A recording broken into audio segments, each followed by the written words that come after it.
Esta impactante historia de venganza familiar te dejará sin aliento. Lucía Navarro. Una brillante analista de datos en Madrid. Despierta la mañana de Navidad para descubrir que su familia, su madre Carmen, su padre Antonio y su hermana Sofía, ha volado a un resort de lujo en Tenerife sin ella, borrando todas sus fotos y dejándola sola con una montaña de facturas. Pensaban que seguiría siendo la hija, confiable, que siempre pagaba todo.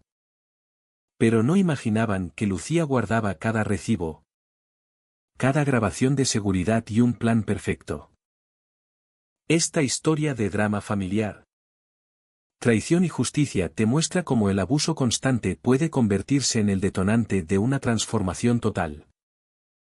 Llena de emoción, giros inesperados y un karma servido en plato frío. Esta historia de venganza familiar es perfecta para quienes aman relatos de empoderamiento y resiliencia en el corazón de España. No te pierdas cómo una hija olvidada recupera el control de su vida para siempre. Mi nombre es Lucía Navarro y durante los últimos 5 años mi reloj interno ha estado sincronizado con el ritmo caótico preciso de las demandas de mi familia. Normalmente la mañana de Navidad estoy despierta a las 6. Mi cuerpo se activa antes de la alarma porque sé que el cordero necesita estar en su punto.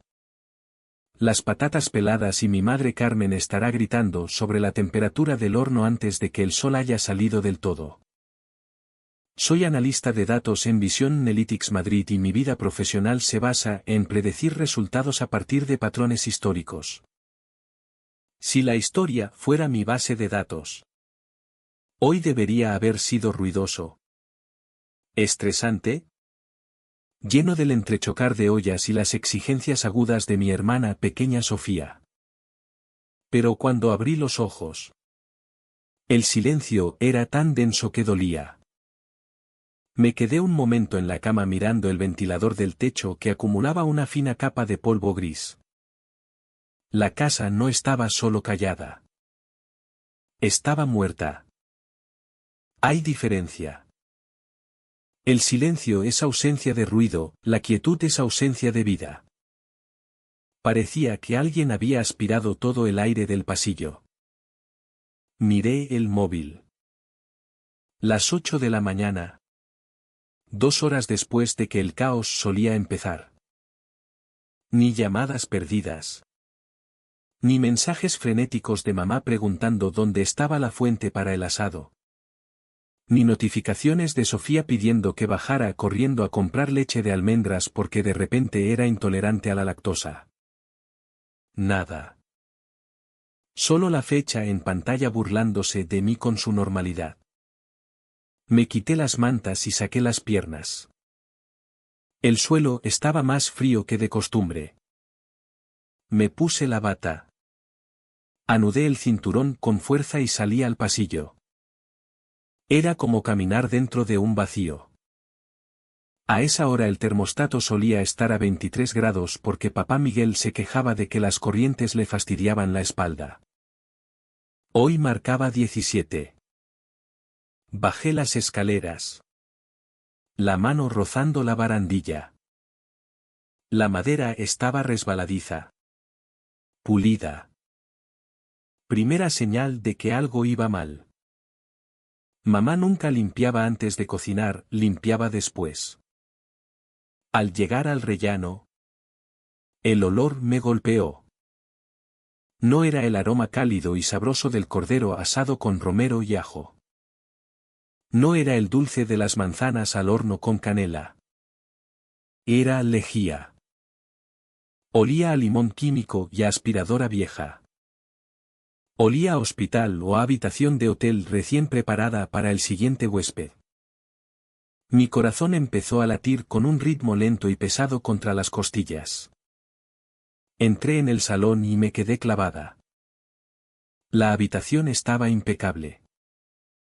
Las mantas que normalmente tiraban sobre el sofá de 3 plazas que yo había pagado el año pasado estaban dobladas en cuadrados perfectos. La mesa de centro, siempre llena de revistas de deporte de papá y latas de refresco light de Sofía, Relucía vacía. Las cortinas estaban corridas, bloqueando la luz gris de diciembre. Parecía una casa de exposición. Parecía un lugar donde nadie vivía. «¿Mamá?» Llamé. Mi voz sonó delgada, absorbida al instante por los muebles. «¿Papá? ¿Sofía?» El silencio me contestó. Ni siquiera el zumbido de la nevera parecía funcionar. Me dirigí a la cocina. El nudo en el estómago apretándose con cada paso. Esperaba verlos allí. Tal vez era una broma. Tal vez habían salido a desayunar porque el horno se había estropeado. Intenté racionalizar los datos. Pero la conclusión que se formaba en mi mente era una que no quería tocar. Llegué al arco de la cocina y miré por la ventana que daba al camino de entrada. Vacío. El coche de papá había desaparecido. El SUV de mamá también.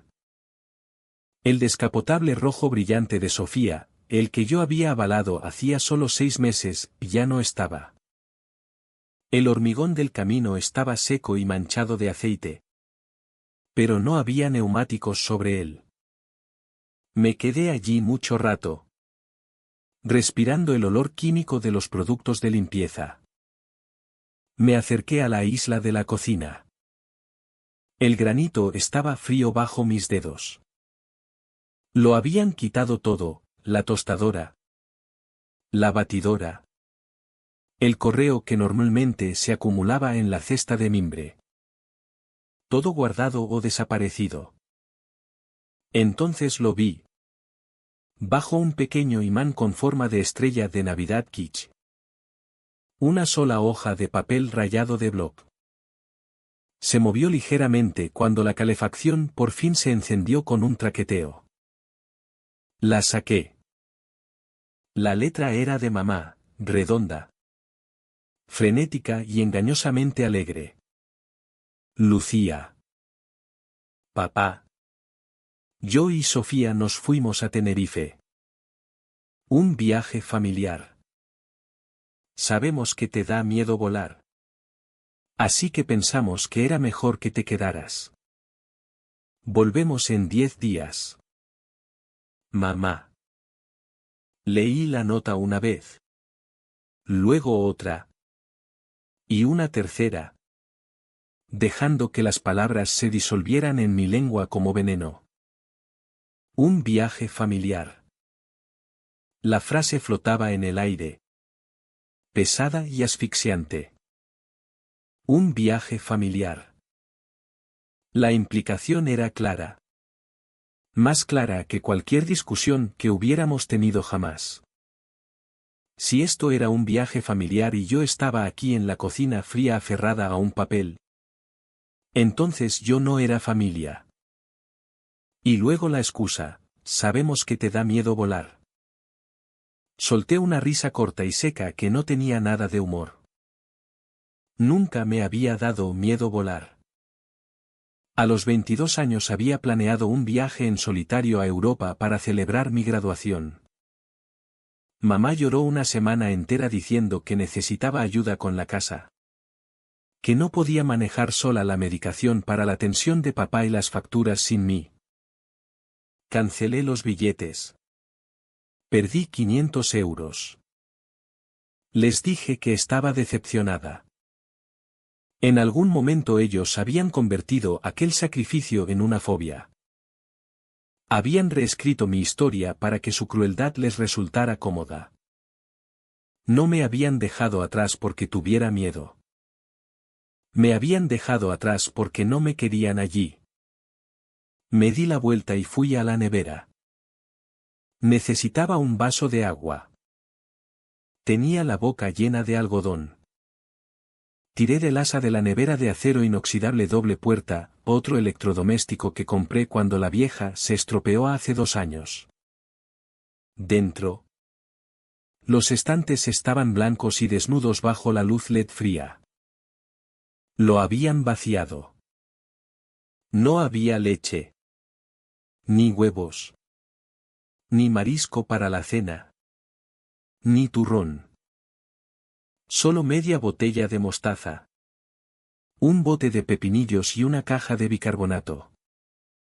Habían quitado todo lo perecedero porque iban a estar fuera 10 días. Lo habían planeado. Habían dejado de comprar comida una semana antes. Habían consumido todo lo que podía estropearse. Pero la nevera no estaba completamente vacía de significado. En la encimera de al lado, apilados en un montón ordenado que contrastaba con el vacío de los estantes, había un fajo de sobres. Cogí el de arriba, aviso de corte de luz.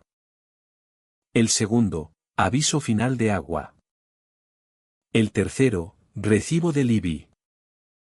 La mayoría llevaban mi nombre. Los que no, iban dirigidos a la familia Herrera. Lo que en la práctica significaba a mí. Habían vaciado la comida. Metido los bañadores. Ido al aeropuerto y me habían dejado aquí con los restos financieros de sus vidas. No era una hija para ellos. Era una cuidadora de casa. Era un sistema de pagos automático con pulso. Dejé las facturas en la encimera. El ruido del papel contra el granito resonó en la cocina silenciosa. Necesitaba moverme. No podía quedarme quieta. Salí de la cocina y volví al salón. Mis ojos escaneando el espacio con la mirada de una analista forense. Algo más estaba mal. No era solo la limpieza. Eran las paredes. Me acerqué al espacio sobre la chimenea.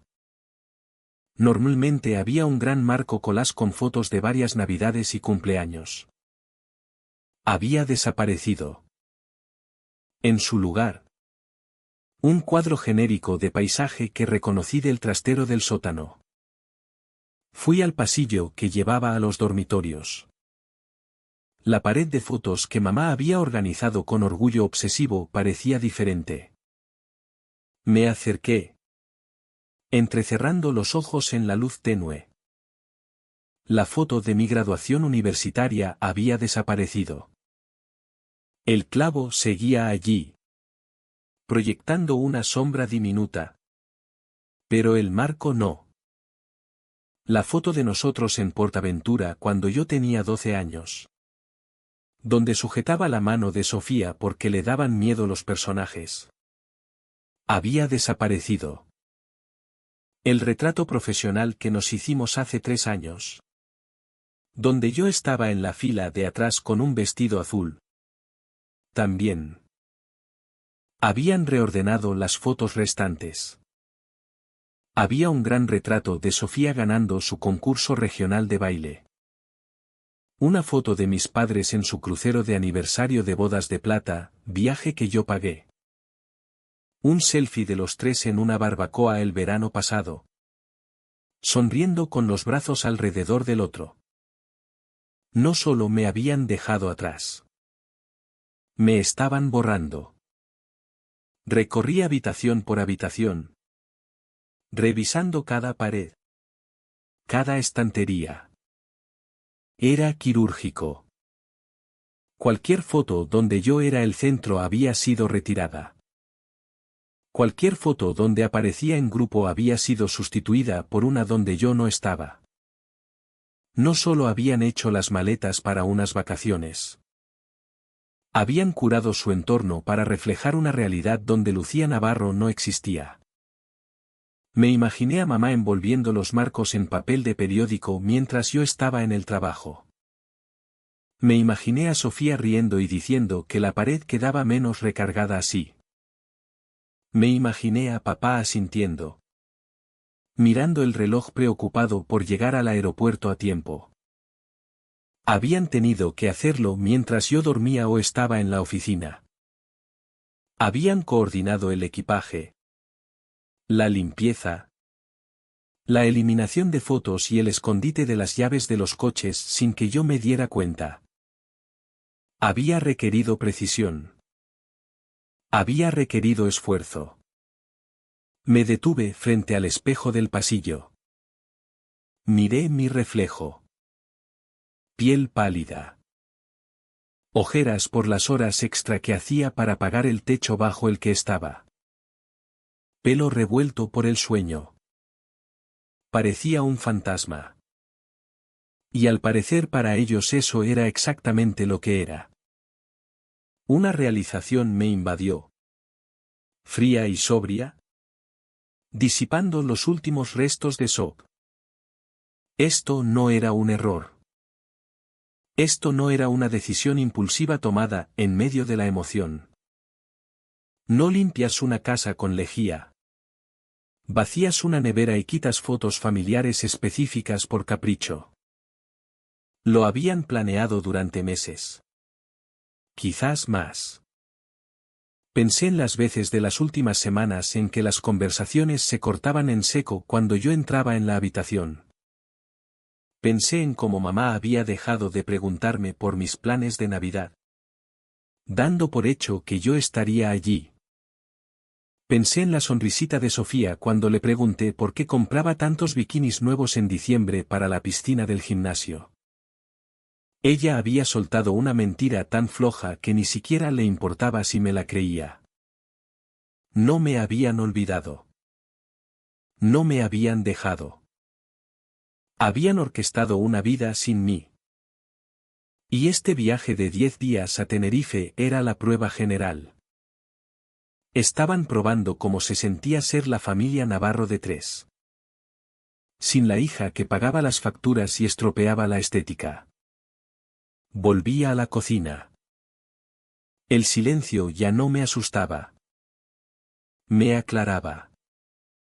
El frío de la casa ya no era una molestia física. Era el reflejo de la verdad. Miré la nota otra vez. Volvemos en 10 días. 10 días. Me habían dado 10 días de silencio. Pensaban que los pasaría llorando. Pensaban que llamaría a sus móviles dejando mensajes desesperados. Suplicando saber por qué no era suficiente. Pensaban que pagaría la factura de la luz que estaba en la encimera porque me daba miedo quedarme a oscuras. Se equivocaban. No me daba miedo la oscuridad. No me daba miedo volar. Y por primera vez en mi vida. No me daban miedo ellos. Mi mano fue al bolsillo de la bata. Sentí la forma rectangular dura del móvil. Lo saqué. Mi pulgar se detuvo sobre el contacto de mamá. Podía llamarla. Podía gritar. Podía exigir una explicación. En cambio, apagué el teléfono y lo dejé boca abajo en la encimera de granito. Miré por última vez el camino de entrada vacío por la ventana. El shock se había evaporado, dejando algo afilado y cristalino. Era la misma mentalidad que usaba cuando analizaba una base de datos corrupta en el trabajo. No te enfadas con los datos. Los analizas. Encuentras las anomalías y corriges el sistema. Ellos habían practicado abandonarme durante años. Habían ensayado este momento en 1000 formas pequeñas. Los cumpleaños olvidados. Los logros ignorados. Los comentarios sobre mi estabilidad frente al potencial de Sofía. Hoy solo era el estreno de la obra que habían escrito desde que nací. Pero habían cometido un error crítico en su guión. Habían dejado sola a la directora de escena en el teatro. Cogí el fajo de facturas. Miré la nota y luego. Muy despacio. Sonreí. No era una sonrisa feliz. Era la sonrisa de quien por fin entiende las reglas del juego. Feliz Navidad. Susurré a la habitación vacía. Me di la vuelta hacia la ventana. Fui al panel del sistema de seguridad cerca de la puerta trasera, el que yo había instalado y pagado hacía 3 meses, y toqué la pantalla para despertarlo. El sistema estaba activado. Las cámaras grababan. No iba a llamarlos. No iba a llorar. Tenía 10 días y mucho trabajo por hacer. Me senté en la isla de la cocina. El silencio de la casa vacía envolviéndome como un abrigo de lana pesado sin el ruido de la televisión ni el tarareo nervioso constante de mamá. El pasado empezó a filtrarse en el presente. Es curioso cómo funciona el silencio. Actúa como revelador de fotos antiguas, sacando a la superficie imágenes que creías desvanecidas hace años. Mi abuela paterna. Una mujer con manos como pergamino seco y ojos que veían demasiado. Fue la única persona que realmente me miró. Debía tener 6 años. Sentada en el suelo jugando con bloques de madera mientras mis padres discutían en la habitación de al lado sobre dinero. Se inclinó. El olor a lavanda y papel viejo pegado a su Rebeca. Y me susurró al oído que yo era brillante. Me dijo que nunca dejara que nadie me hiciera encogerme. No entendí entonces lo que quería decir. Pensé que hablaba de altura. Pensé que significaba que debía beber leche y ponerme recta. Pero ahora, sentada en esta cocina abandonada y prístina, sabía exactamente lo que quería decir. Había visto el patrón antes de que yo fuera lo bastante mayor para reconocerlo. Había visto cómo ya estaba aprendiendo a plegarme en formas cada vez más pequeñas para no ser una carga. Cuando Sofía nació 2 años después, el ambiente en la casa de los Navarro cambió de eje. No fue un cambio sutil. Fue una realineación completa de la gravedad. Antes de Sofía, yo era una niña. Después de Sofía, era la hermana mayor. Y en el vocabulario de mis padres, hermana mayor era sinónimo de tercera progenitora. Sofía era un bebé llorón, exigente y ruidoso, y mis padres estaban agotados. Aprendí rápido que la forma de conseguir atención era ser útil.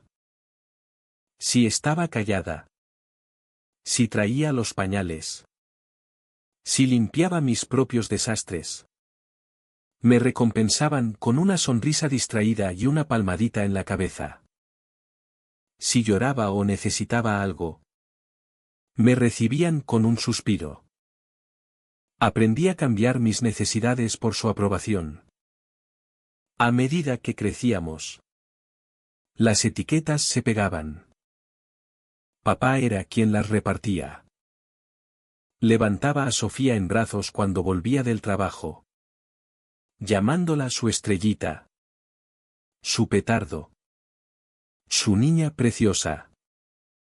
Cuando me miraba a mí, asentía, un gesto reservado para un colega o un subordinado, y me llamaba su chica fiable. Fiable. Suena a cumplido. Suena a virtud. Pero cuando lo oyes todos los días desde los 10 años, empiezas a darte cuenta de que fiable es solo una palabra educada para herramienta. Un martillo es fiable. Una lavadora es fiable.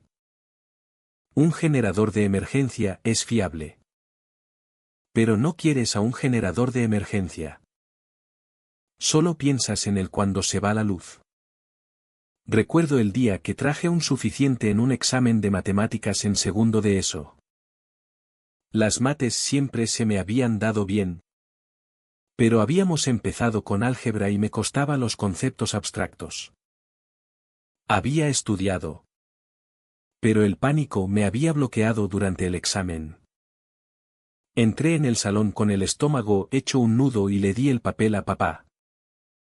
Lo miró mucho rato. No gritó.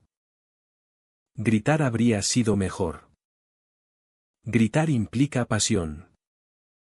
En cambio, solo parecía decepcionado. Me dijo que esperaba más de mí. Dijo que yo era la lista. La estable. Luego señaló a Sofía, que tenía 7 años e intentaba hacer una voltereta en medio del salón tirando una pila de revistas. Dijo que Sofía iba a ser artista o actriz. Que tenía un espíritu salvaje que no se podía domar con notas. Pero que yo tenía que ser la que tuviera la cabeza bien puesta. Dijo que Sofía llegaría lejos. Más lejos que yo. Porque tenía esa chispa especial. Así que yo tenía que asegurarme de poder mantenerme sola. Tenía 12 años. Ya me estaba diciendo que mi destino era ser el suelo para que mi hermana fuera el ático. Esa comparación se convirtió en la radiación de fondo de mi vida. Nunca era malicioso en la superficie. Mamá nunca admitiría tener una favorita. Decía que nos quería de forma diferente porque éramos diferentes. Pero el amor no es solo un sentimiento. Es una asignación de recursos. Es una asignación de tiempo. Y por esa métrica, la diferencia era astronómica. Hubo un momento en tercero de eso que había enterrado muy hondo. Pero hoy, mirando el hueco vacío donde antes estaba el piano, salió a la superficie. Quería participar en el concurso de talentos del colegio. Me había enseñado sola una pieza complicada en nuestro viejo piano vertical desafinado. Practiqué semanas enteras cuando nadie estaba en casa, dejando que la música llenara los espacios vacíos de la casa. Por fin reuní valor para decirle a mamá que quería inscribirme. Estaba cortando verduras para la cena. El cuchillo rítmico y afilado contra la tabla. Ni siquiera levantó la vista. Me preguntó cuándo era el concurso. Le dije la fecha. Paró de cortar. Suspiró. Ese suspiro largo y sufrido que señalaba que yo estaba siendo difícil. Me dijo que esa fecha coincidía con el ensayo general del recital de baile de Sofía. Dijo que me necesitaba allí. Que necesitaba ayuda entre bastidores con los disfraces porque las otras madres no eran de fiar y Sofía se ponía nerviosa si yo no estaba para arreglarle el pelo. Intenté discutir. Le dije que era importante para mí. Le dije que había practicado. Se giró hacia mí, limpiándose las manos en un paño, la cara suavizándose en esa expresión de lástima que era peor que la ira. Me dijo que no lo convirtiera todo en algo sobre mí. Dijo que Sofía tenía una oportunidad real de hacer un solo este año y que todos teníamos que apoyarla. Me preguntó por qué no podía tocar el piano para ellos en casa. ¿Por qué necesitaba un escenario? Parecía egoísta. Dijo. Dividir la atención de la familia cuando Sofía nos necesitaba tanto. Egoísta. Retiré la solicitud al día siguiente. Fui al ensayo general. Me quedé en las bambalinas polvorientas del teatro, sujetando el disfraz de lentejuelas de Sofía, arreglándole el spray del pelo y viéndola brillar bajo los focos. Aprendí la lección bien. El escenario era para Sofía. Yo pertenecía a la oscuridad, sujetando lo que ella no quería cargar. Cuando llegué al instituto, la dinámica estaba grabada en piedra. Era la conductora designada antes incluso de tener carnet. Era quien limpiaba la cocina después de cenar porque Sofía tenía ensayos o reuniones de club o simplemente estaba demasiado cansada. Mis padres lo permitían en cada ocasión. Si me quejaba, me decían que era mezquina. Si pedía ayuda, me decían que era la hermana mayor y debía saberlo mejor. Me convertí en el mecánico invisible del motor de la familia Navarro.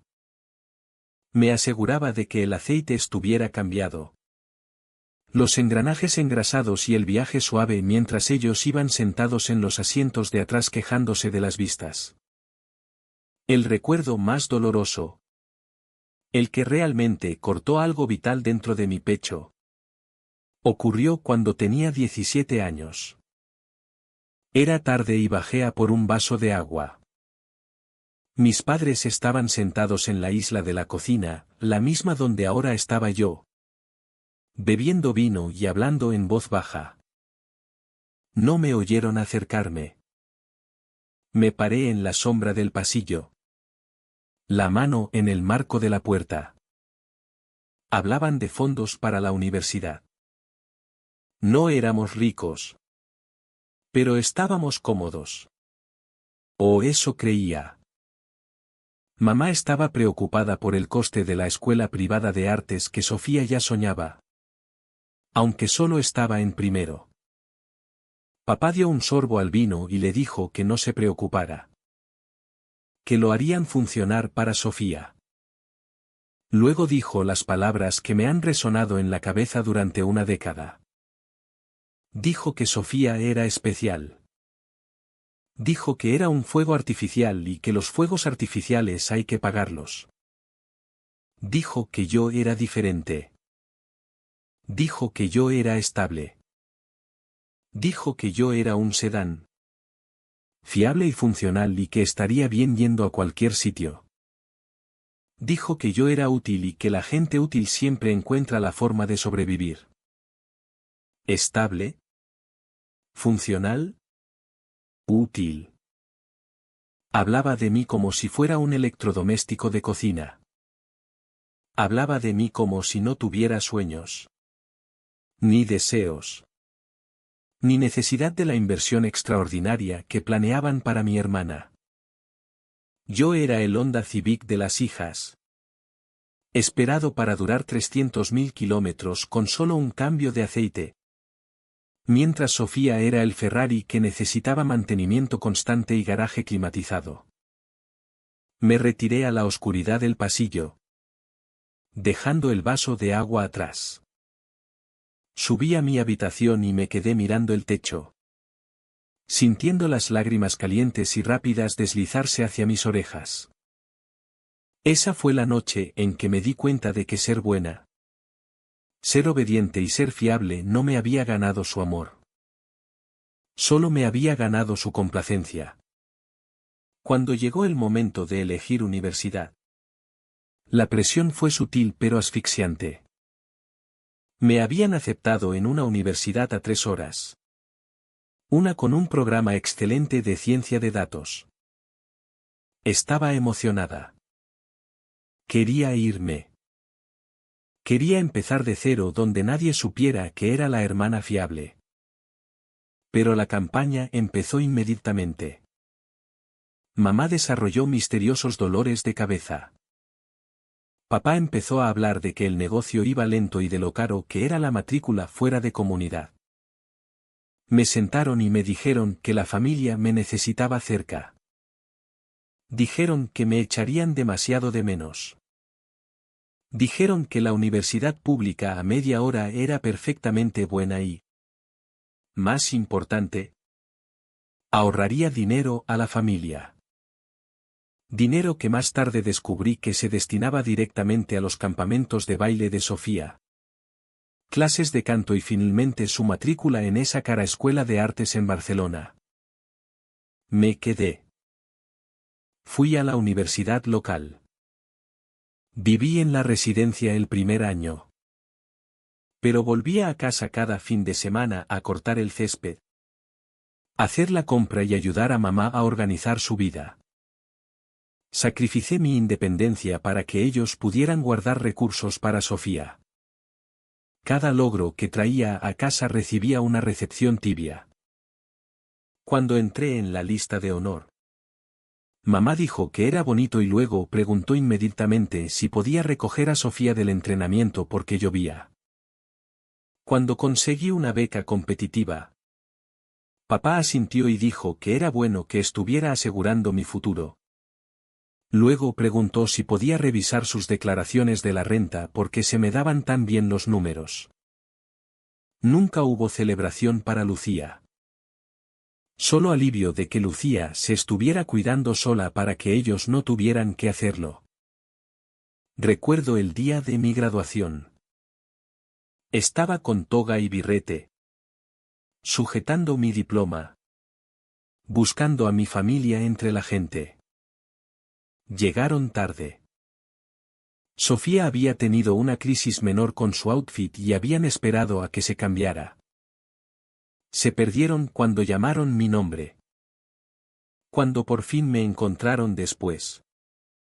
Papá me dio una palmada en el hombro y dijo que sabía que lo conseguiría. Así que no se había preocupado por perderse el momento. No se había preocupado. Ese era el meollo. Nunca se preocupaban por mí. Nunca se preocupaban si era feliz o realizada o estaba sola. Solo se preocupaban si estaba disponible.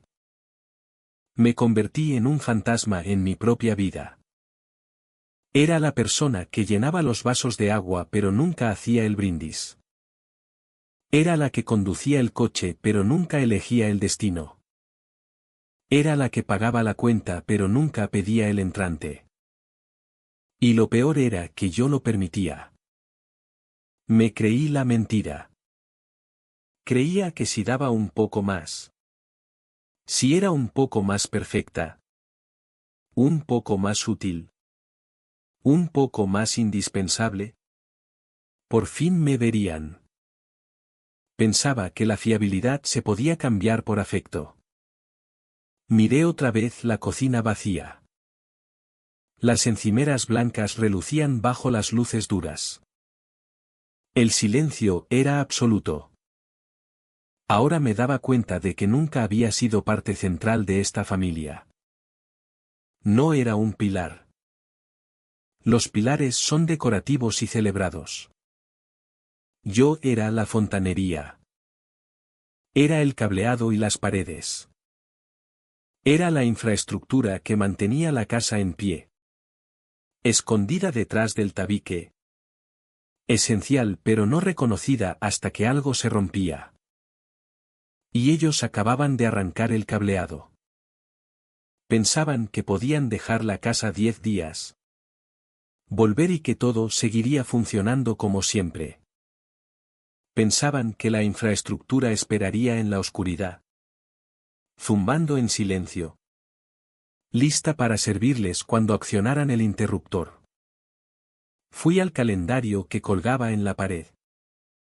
Era una de las pocas cosas que no habían quitado. Probablemente porque estaba lleno de la agenda de Sofía. Noviembre era un tapiz de sus citas. Sofía peluquería. Sofía maletas. Sofía uñas.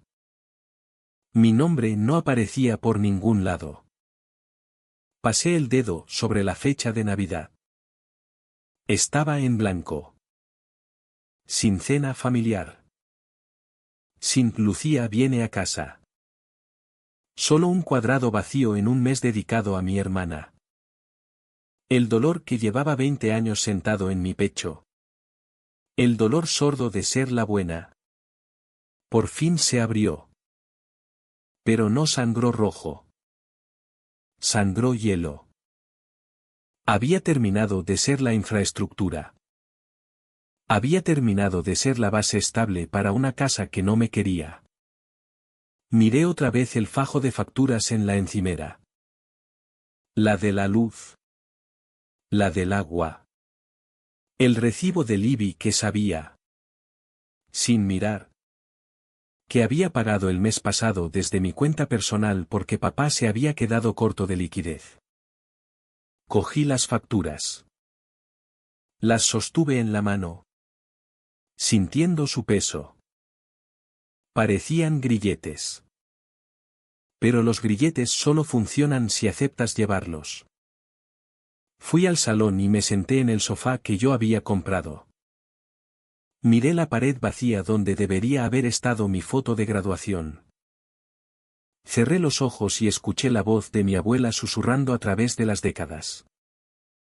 No dejes que nadie te haga encoger. Abrí los ojos. Ya no me encogía. Me expandía. Y no había suficiente espacio en esta casa para mí y sus mentiras. Cuando me gradué en la universidad, tenía un plan. Era un plan sencillo. Práctico. Estilo Lucía Navarro. Había conseguido un buen trabajo en Vision Analytics, una empresa de análisis de datos a solo media hora en coche de la casa de mis padres. El plan era vivir en casa exactamente 3 meses. 90 días. Calculé que pagando un alquiler mínimo a mis padres podría ahorrar lo suficiente para la fianza y los primeros meses de alquiler de mi propio piso en la ciudad. Era un trampolín financiero. Por fin iba a tener una vida que fuera mía. Mis padres parecían encantados con la idea. Mamá dijo que era maravilloso tener a su chica sensata en casa. Papá dijo que era inteligente ahorrar dinero. El primer mes fue casi agradable. Parecía que era una invitada. Una compañera de piso adulta.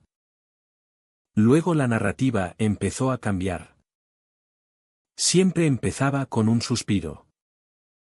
Papá se sentaba en su sillón después de cenar y gemía mientras se frotaba la espalda baja. Mamá se sentaba en la mesa de la cocina. La chequera abierta. Y soltaba un suspiro teatral largo mirando las facturas de los suministros. Todo está tan caro. Lucía. Me dijo una noche unas 6 semanas después de mi plan de 3 meses. No sé cómo vamos a arreglárnoslas este trimestre. ¿Está bien? Mamá. Dije mirando desde mi portátil. Estoy encantada de contribuir más mientras esté aquí. Ay. No. Cariño. No te pediríamos eso.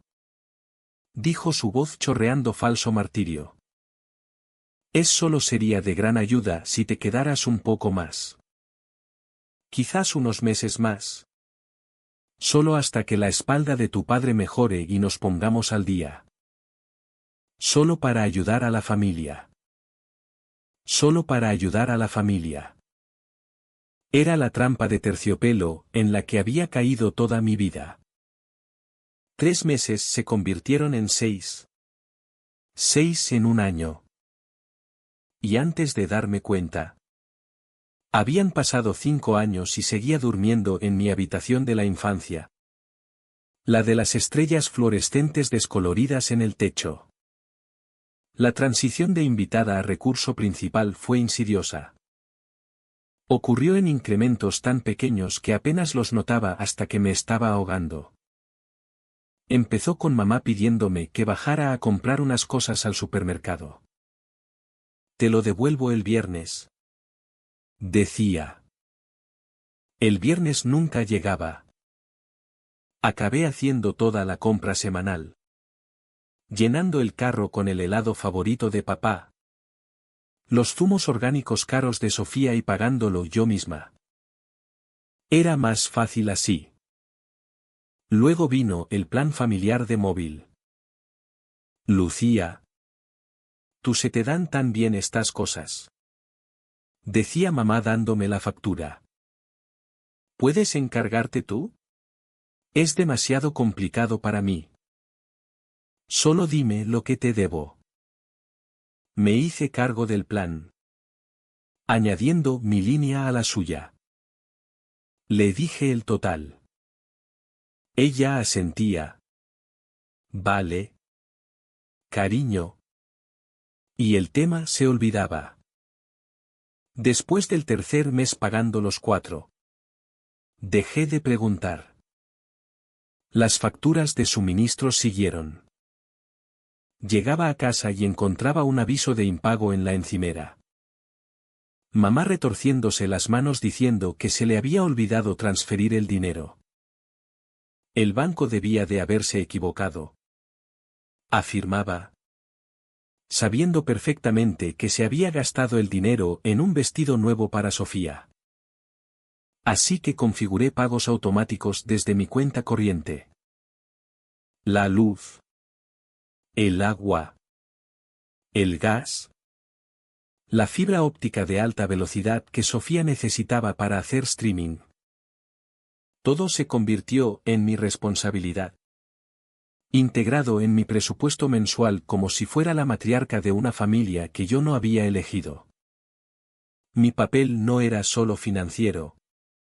Era logístico. Me convertí en la gestora de la casa. La conductora. La asistente personal. Sofía. Que ahora tenía 20 y tantos y saltaba de prácticas no remuneradas a encontrar su pasión. Me trataba con el desdén casual de una jefa. Nunca aprendió a conducir bien. Alegando que le daba ansiedad. ¿Para qué iba a necesitarlo? Cuando me tenía a mí. Estaba trabajando en un proyecto importante con fecha límite una tarde. Enterrada en hojas de cálculo cuando me escribió. ¿Me recoges? Castina las 4 en punto. Contesté, no puedo. Estoy en medio del trabajo. Contestó al instante, es importante. Lucía. Es en el centro. No puedo coger el autobús. Son 40 minutos cada trayecto. Sofía. Tengo una presentación mañana. Va. Lo que sea. Le diré a mamá que no apoyas mi carrera. 10 minutos después sonó mi teléfono. Era mamá. Lucía.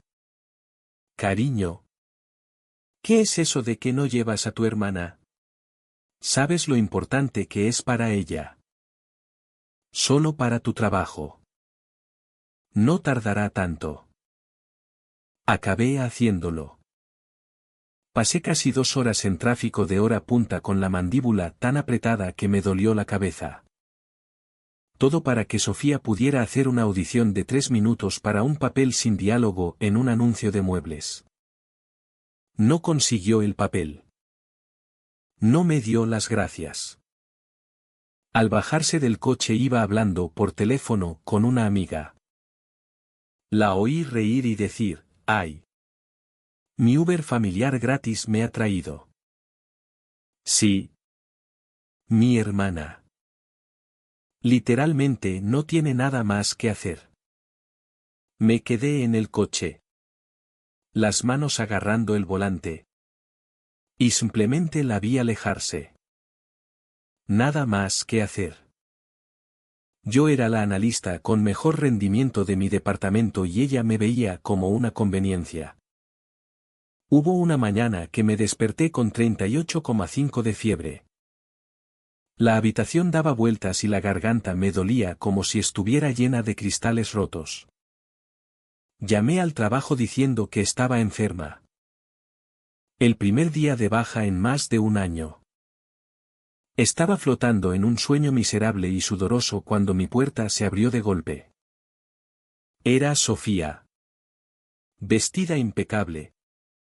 Maquillaje perfecto. Levántate. Dijo. ¿Qué? Estoy enferma. Sofía. Vete.